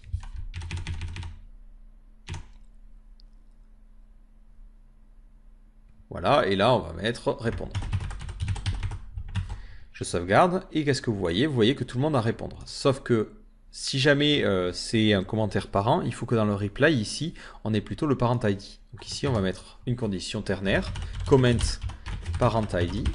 Donc si le parent ID n'est pas défini, s'il est défini plutôt, on met directement le parent ID. Sinon, on met l'idée du commentaire en question. Donc si j'actualise, vous voyez que là, ça me permettra de répondre au numéro 2. Mais si j'inspecte un autre élément ici, ça me permettra aussi de répondre au numéro 2. Et là, de répondre au numéro 1. Donc là, peu importe le nombre de réponses, ça me permettra toujours ça. Donc ici, je vais rajouter une classe pour pouvoir faire ma sélection en JavaScript. Et d'ailleurs, ben, je réfléchis, mais si on a deux éléments qui ont la même idée, ça ne va pas fonctionner. Donc ça, on va plutôt mettre data-id. Et là, on met directement le numéro. Ça sera encore plus simple et plus propre. Donc, je sauvegarde. Et au niveau de la classe, on va l'appeler reply. Voilà. Donc là, ben, malheureusement, on n'a pas forcément le choix. Il va falloir mettre du JavaScript. Donc, le principe du JavaScript va être le suivant. C'est qu'on va rajouter un champ caché qui contiendra tout simplement le parent ID, qui par défaut aura une valeur de 0. Et lorsque quelqu'un va cliquer, ce que l'on va faire, c'est qu'on va, juste après son commentaire, mettre notre formulaire ici. Donc notre formulaire, l'avantage c'est qu'il avait déjà un ID. Donc on est parti, on va écrire du JavaScript. Donc, je retourne au niveau de mon template par défaut. Je vais inclure jQuery. Alors pour jQuery, on va faire jQuery Google CDN. Voilà, pour avoir directement, ne pas inclure le fichier, mais de récupérer directement depuis le CDN de Google. Donc jQuery, hop, la version 1.11. Donc là, j'importe mon script à la fin de ma page et on est parti. Donc on attend que jQuery soit bien chargé et on va détecter lorsque l'on clique sur des replies.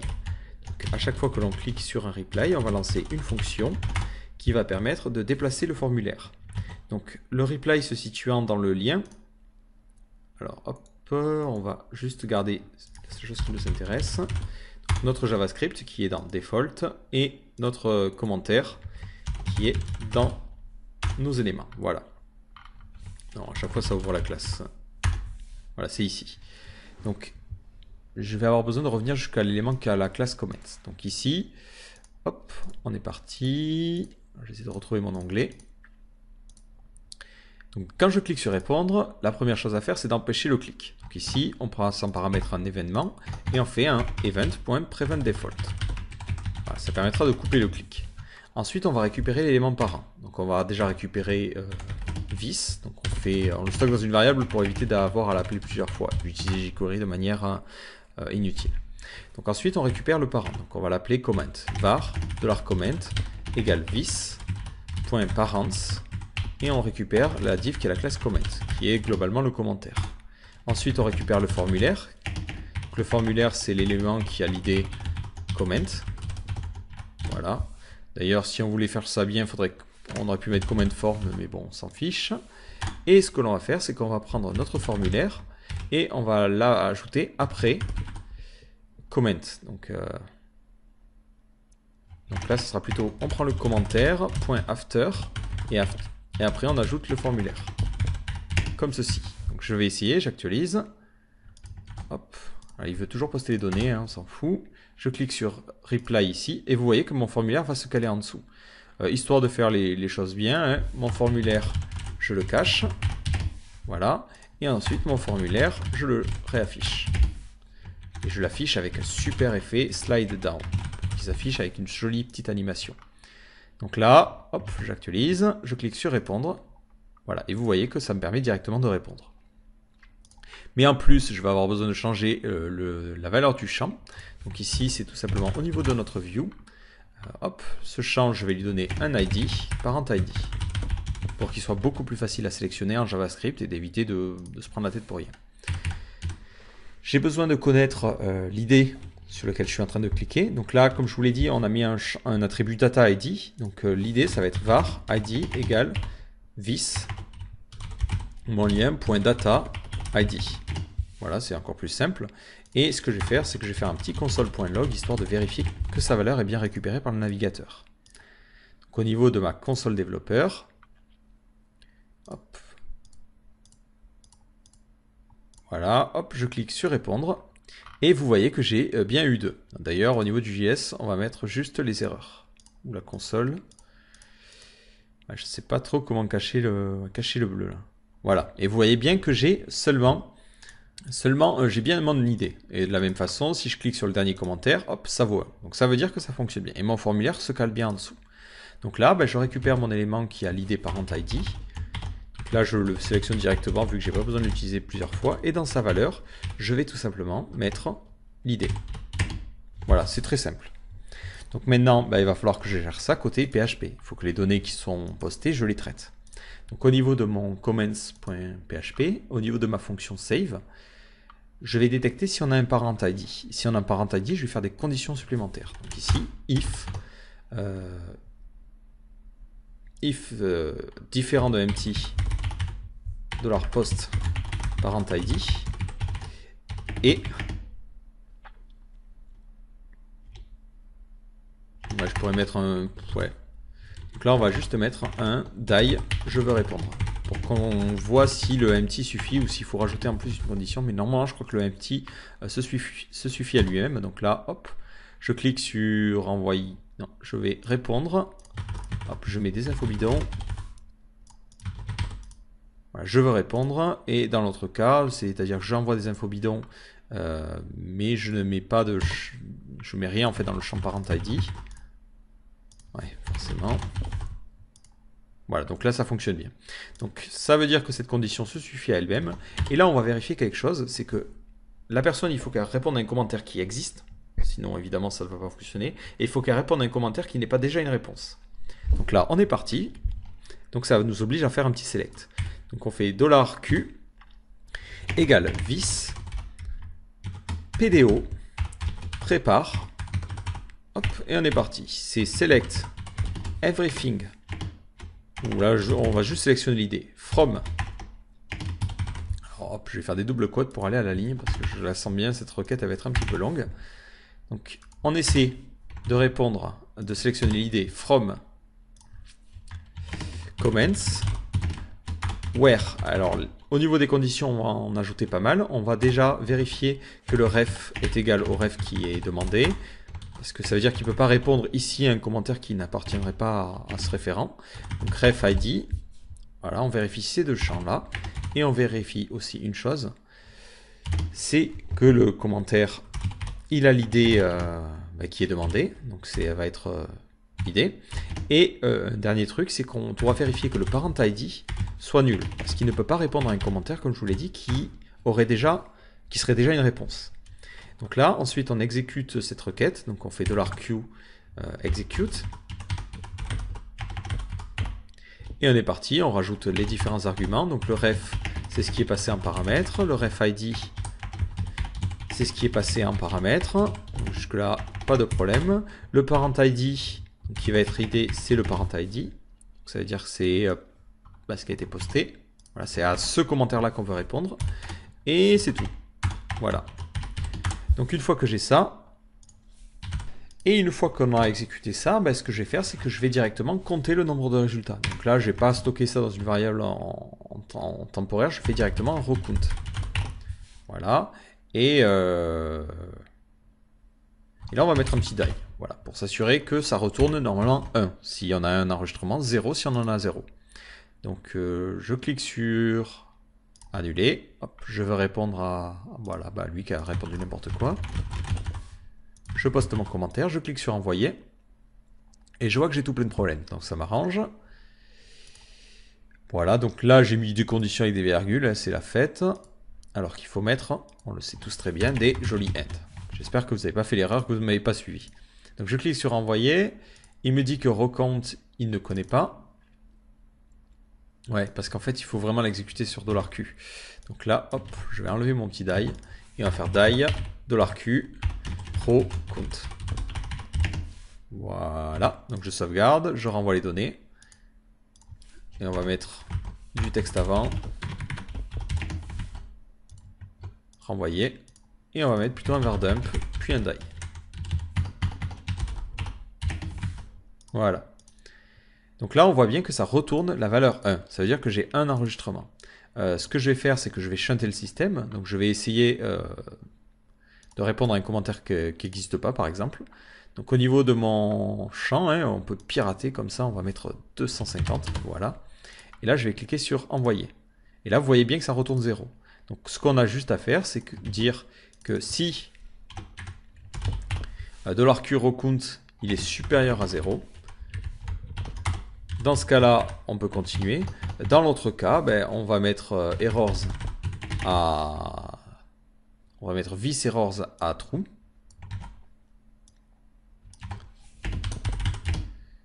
Ouais, d'ailleurs, ça va provoquer des problèmes. Mais là, on pourrait mettre une erreur particulière. Vis errors, on va mettre parent. Et là, on va mettre vous essayez. Bon, allez, on va rester dans le modulable au maximum. On va mettre ici parent error. Hop, vous essayez de répondre à un commentaire qui n'existe pas.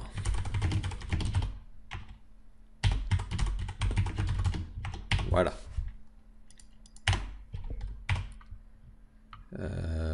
Hop, ça m'a l'air plutôt cool. Je redescends ici. Et là, on va mettre vis options parent errors. Donc je sais plus comment c'était. Ouais, c'est parent error.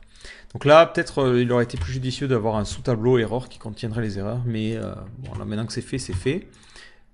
Donc là, je suis plutôt satisfait de moi. Donc si le recount est supérieur à 0, non, est inférieur à 0, est inférieur ou égal à 0, dans ce cas-là, on a l'erreur. Et on return false direct pour s'arrêter. Hein. C'est pas la peine d'aller plus loin. De sauvegarder un commentaire qui serait bidon. Dans le cas contraire, il se passe rien en fait. On peut continuer, donc ça va continuer à s'exécuter. Donc maintenant, je renvoie les données. Voilà, j'ai bien mon erreur. J'essaie de répondre à un commentaire qui lui existe. On va répondre à lui. Et on va mettre Monsieur Content. Et Monsieur Content, il va avoir l'adresse content@content.fr. Et lui, il fait moi je suis d'accord. Et là, un truc important à noter, c'est que c'est lui la dernière personne à répondre. Hein. Envoyer. Et là, vous voyez que ce commentaire, il s'est pas bien affiché. C'est tout à fait normal parce que je n'ai pas géré l'enregistrement du parent ID. Donc là, je le fais. Hop, je rajoute un champ parent ID.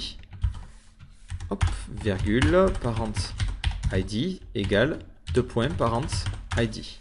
Et au niveau de mon tableau, hop, je rajoute ces deux arguments-là. Poum poum, parent ID. Je sauvegarde. Donc là, ça va me demander est-ce que je veux renvoyer les données. Donc ça tombe bien, je veux les renvoyer. Et qu'est-ce que vous voyez? Vous voyez bien qu'on a je suis d'accord.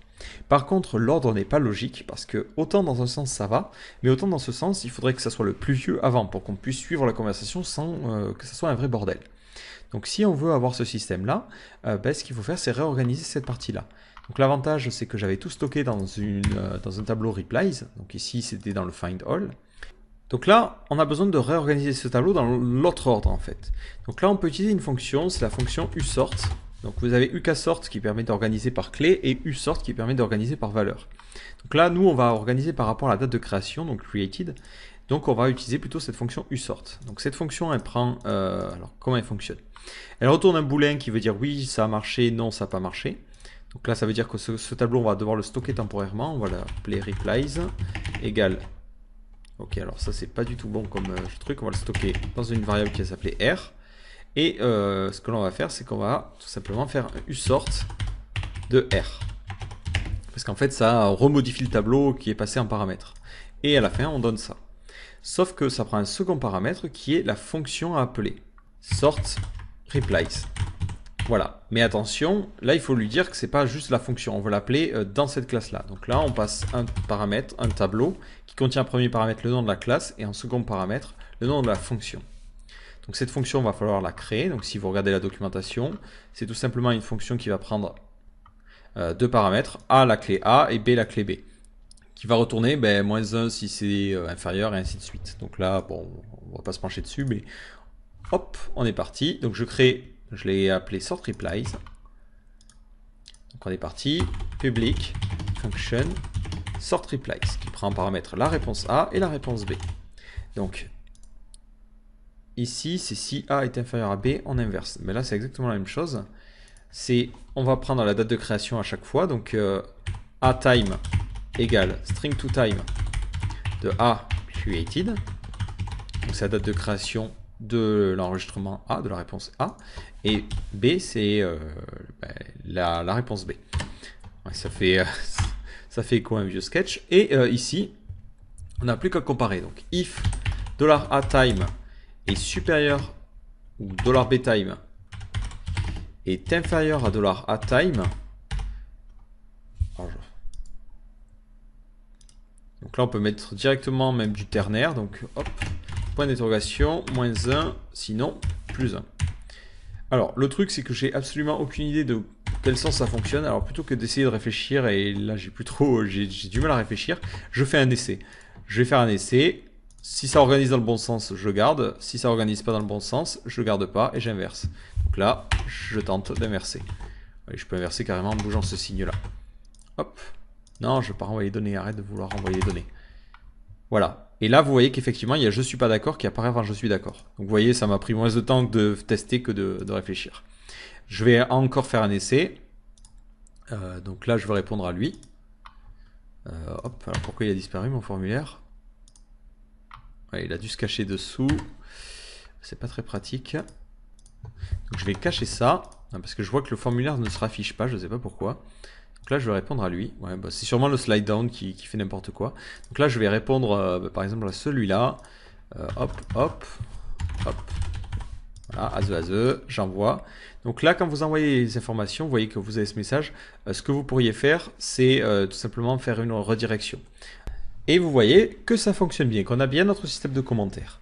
Donc là, vous avez appris Voilà, donc là c'est tout ce que je voulais vous montrer dans cette vidéo et ça fait déjà, vous avez vu, pas mal de choses. Alors quelques notions, parce que là ce que je vous ai montré c'est compiler, le but c'est de faire un tutoriel pour que vous compreniez la logique. Mais encore une fois, il y a encore pas mal d'évolutions que l'on peut imaginer. Alors première chose que l'on peut imaginer, c'est l'utilisation de tokens CSRF. Donc ce sont des tokens qui permettent de s'assurer que le même formulaire n'est pas posté plusieurs fois. Donc là, je ne viens pas dessus parce que ça serait encore une fois trop compliqué. Je ferai sûrement un tutoriel spécifiquement dédié à l'utilisation de ces fameux tokens-là. Ce que l'on peut mettre en place, c'est aussi un système de message flash. Et lorsqu'un formulaire est posté, plutôt que de charger directement sur cette page, ce qui provoque le problème que lorsqu'on essaie d'actualiser, on a ce message-là, vous faites un petit redirect en PHP, ce qui vous permet tout simplement de supprimer ce message-là. Donc quand quelqu'un poste un formulaire, vous le redirigez soit sur une page temporaire qui lui dit bravo, votre commentaire a été accepté et un lien qui permet de revenir à l'accueil, soit vous mettez carrément un header redirect en PHP, un header location, pour rediriger vers la même page, ce qui permet d'éviter d'avoir cette actualisation-là. Une autre évolution, mais là qui est plus liée à votre structure à vous, certains d'entre vous peuvent se dire, mais moi ce que j'aimerais bien faire, c'est enlever ces deux champs dans le cas où l'utilisateur est logué. Si l'utilisateur est logué, ne pas avoir ces champs-là. C'est tout à fait possible de mettre ça en place. Je vais vous expliquer la méthodologie, je ne vais pas le faire avec vous parce que ce serait beaucoup trop long, mais normalement, si vous avez bien compris le principe, si vous modélisez bien ça à travers des classes, ça devrait être relativement simple. Donc ce que vous faites, c'est que si jamais l'utilisateur est connecté, donc si vous détectez que dans la session il a ces informations-là, ce que vous faites, c'est que vous retirez ces deux champs-là. Lorsque vous allez dans votre fonction de commentaire, sauvegarder les commentaires, donc c'est ici dans notre fameuse fonction save, ça, ici, vous allez le mettre dans une condition. Donc, vous allez dire si l'utilisateur est logué, dans ce cas-là, je bypass entre guillemets ces deux conditions. Si l'utilisateur n'est pas logué, j'ai bien ces deux conditions. Et ensuite, dans la partie sauvegarde, ce que vous allez faire, c'est que vous allez rajouter un champ qui va s'appeler UserID, qui permettra de connaître l'idée de l'utilisateur. Et ce que vous pouvez faire, c'est automatiquement récupérer son username et son email depuis son compte utilisateur. Sinon, vous ne sauvegardez pas ces deux champs-là, vous sauvegardez seulement le user ID et lorsque vous voulez récupérer le username et l'email, lorsque vous faites votre Findall par exemple, vous pouvez utiliser un left join et faire une liaison entre votre table commentaire et votre table utilisateur, ce qui vous permettra d'avoir accès au champ username et email du profil. Si le champ user ID est à 0, c'est-à-dire que le commentaire a été posté de manière anonyme, automatiquement vous récupérez les champs comme je l'ai fait. Sinon, par exemple dans votre for each ici, vous remplacez les champs username et email du commentaire par ceux qui sont accessibles dans la table user. Voilà, donc c'est une piste parmi tant d'autres. Donc encore une fois, dans le développement, il n'y a pas qu'une seule solution pour arriver, il n'y a pas plusieurs, il n'y a pas un seul chemin pour arriver à la solution, mais voilà, il faut adapter évidemment à vos besoins et adapter au cas que vous rencontrez. Donc voilà, j'espère que ce tutoriel vous aura permis de mieux comprendre la logique qu'il y a derrière. Encore une fois, je me répète, n'utilisez pas forcément le code tel quel, essayez de vous l'approprier, de l'adapter et de le sécuriser un petit peu plus, notamment avec le traitement des formulaires, parce que là actuellement il est ouvert à tous les bots qui voudraient spammer votre système. Donc voilà, j'espère que ce tutoriel vous a plu et surtout si vous avez des questions ou des suggestions sur d'autres modules que vous aimeriez bien voir développer, n'hésitez pas à poster un commentaire ou à venir nous voir sur IRC.